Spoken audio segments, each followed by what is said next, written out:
Hi everyone, this is Callie. Thanks so much for joining me today for a flippin' awesome card using the Scent with Love and its add-on set from Fawn. We are creating this fun, awesome interactive card for Valentine's Day or any love occasion. So let's start here by taking a look at our stamp sets. We have the Scent with Love and its smaller mini set, the add-on, and there are these cute little skunk, and we're just going to be coloring and stamping all of the image. I've kind of planned out in my head how many images I need, how many bows, how many flowers. So I went ahead and stamped them off camera just to make things a little bit quicker. And because they're skunk, black and white, super easy to do, but I'm still going to add some color. So I'm going to use a bunch of cool grays here. I think I started with C8. Now I'm going in with the medium shade of C6.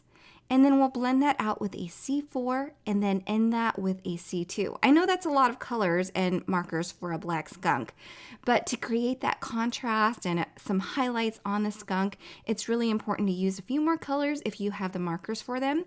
If not, try to use at least 2 to 3 colors using a darker shade and at least skipping 2 to 3 numbers just to make sure that you get that contrast. And when we're done with that, we're going to pretend to color in the white areas, but adding just a little bit of warm grays just to give that a little bit of shading and again, some interest. You don't want to keep it fully white. You want to give it a bit of color. And to do that, I'm also going to flick in some pink for a bit of blush and also on the tummy and in the ears as well. So as you'll notice, I'm only sharing the coloring for 2 of these skunks. There are 4 images of the skunks and then 1 of them hugging. So I'll color that off camera to save some time. They're all colored the same. For each of those mini scenes, we want to give it a pop of color. So we're going to be coloring multiple roses and some bows just to carry on the scene for the little girl and the male skunk that's holding the rose.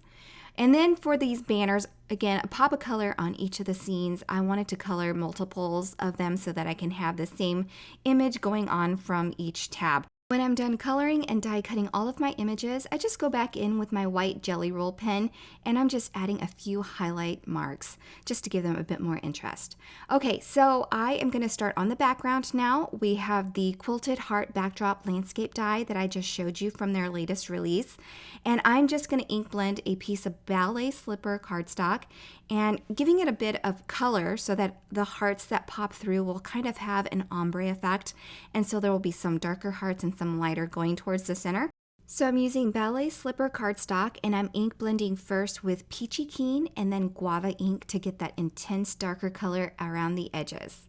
Okay, so now with a white panel, we're going to color the panel that we're going to die cut into and then place it over the previous panel that we just ink blended. That quilted backdrop panel is so beautiful on its own, but you can also die cut into pattern papers. I decided to make my own using the Lots of Hearts background stencils. I just love ink blending stencils. Okay, so we are doing the first layer here with Peachy Keen, and then for the second layer, I'm going to go a little lighter and go with ballet slippers. So we'll ink blend that as well, and when I'm done with this panel, we'll take that quilted heart backdrop landscape die, and I'm going to die cut into that, and you'll see here it creates a beautiful pattern on this quilted backdrop, and then when it goes over that pink panel, it's just lots of hearts and lots of interest. So I'm going to flip over this panel now and we're going to add some adhesive. I want it to be really, really strong because that Flippin' awesome mechanism is going to be sitting at the top. You don't want anything hollow at the center lifting the mechanism from that backer. So I've added lots of strips of strong double-sided adhesive on the back of that, and then we'll set that aside and work on the Flippin' awesome mechanism and bits of this card. So I have the Flippin' Awesome dies here with its add-ons on the left lower bottom there, and we're just going to die cut all of the components. This is the main piece here that I'm going to die cut in white, and then we have accessory pieces or tabs that will be adhered to this piece, and I've die cut them all in ballet slippers. So lots of pink on this card, but it will also create little tiny scenes which will be die cut from these stitched pieces here that will go over each of those little tabs. And we do have that longer pull tab piece that I also die cut from pink cardstock using that longer die, and I just cut off the end there. And so we have all this pink covering up the white later on. So to create those little scenes, we're going to be using the grassy stencil, and I'm just going to ink blend a bit of a sky color. This is Merman ink, and I'm just ink blending the top. So there are handy grid marks on this stencil, and at first I thought I was going to ink blend all the way down to meet the grass, but I didn't. So it's not necessary to hold the stencil there at first. For the grass portion though, I'm using some freshly cut grass ink, and I'm making sure that it lines up perfectly all the way across, so I'm making sure to use those grid marks. You can definitely ink blend smaller little pieces, but I thought it would be easier just to ink blend one long strip and then die cut what you need. So I have all of those pieces die cut, and now we're going to work on our mechanism. I've got this long pull tab Flippin' Awesome piece here that I am just going to burnish all the score lines on. This will help our mechanism flow back and forth a little bit smoother. These two little pieces here that I am playing with are going to wrap around that longer tab, and that's the only piece that's going to be adhered to our actual card. So we want to make sure that we add very strong adhesive there. So I'm using strong double-sided score tape, and I'm just going to fill up those two pieces with it, and then we'll line it up over our background that we created earlier, and I'm just going to center that and make sure everything is lined up, and then press that down and make sure that it holds well, and this is what our mechanism is going to look like before we decorate it.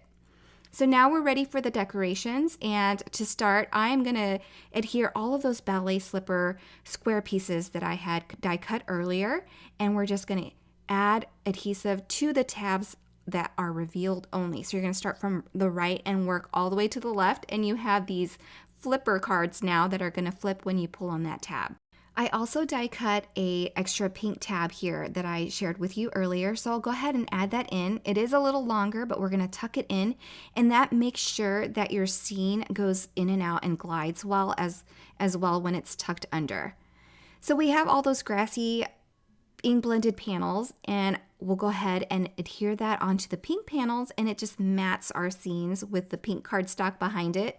You can certainly leave it white as well.